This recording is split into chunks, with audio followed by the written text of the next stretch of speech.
आप सुन रहे हैं न्यू ईयर स्पेशल में शिल्पा शर्मा की लिखी कहानी चलती रहे जिंदगी, सुनीता शर्मा की आवाज में।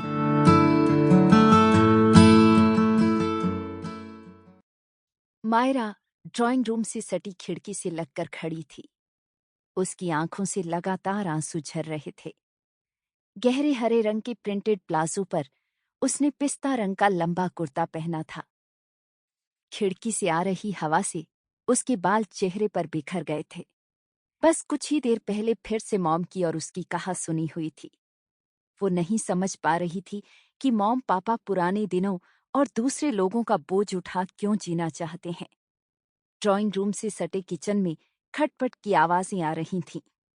मायरा की मॉम मीरा 50वीं साल में प्रवेश कर चुकी थी, लेकिन अपने पहनावे और नफासत के चलते वो अर्ली 40s की ही नजर आती थीं।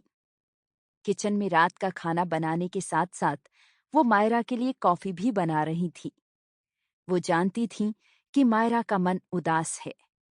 वो अपनी बेटी का दिल दुखाना नहीं चाहती थीं, पर न चाहते हुए भी ये मुद्दा उनके बीच अक्सर आ ही जाता है। फिर बहस को वो दोनों टाल ही नहीं पाते। एक प्लेट में मायरा का पसंदीदा प्लम केक और ट्रे में कॉफी लेकर वो ड्राइंग रूम के उस हिस्से में आईं जहां मायरा थी। मायरा, गुस्सा छोड़। देख, तेरे लिए फिल्टर कॉफी बनाई है और प्लम केक भी है। जैसे ही मीरा ने मायरा के कंधे पर हाथ रखा, वो पलटी। उसे रोता देखकर दुखी हो गई मीरा। ये क्या?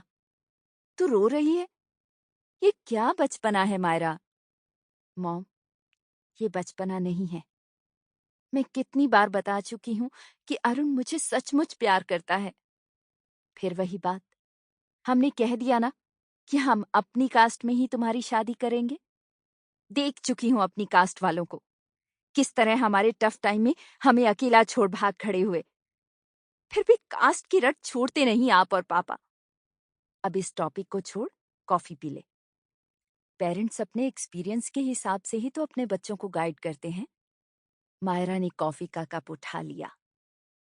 एक्सपीरियंस के आधार पर तो आपको अब तक ये सोच बदल लेनी चाहिए थी ना मॉम। आपके सो कॉल्ड कास्ट वालों और बिजनेस क्लास वालों ने क्या किया आपके साथ? आप ये कैसे भूल सकती हैं? ये कहते हुए मायरा अपनी रिंग फिंगर में पहनी हुई 3 लेयर्स वाली उस सॉलिटेयर डायमंड की अंगूठी को घुमाने लगी, कुछ इस तरह कि मीरा की नजर उस पर पड़ ही जाए। ऐसी बीती बातों को क्यों Sample complete. Ready to continue?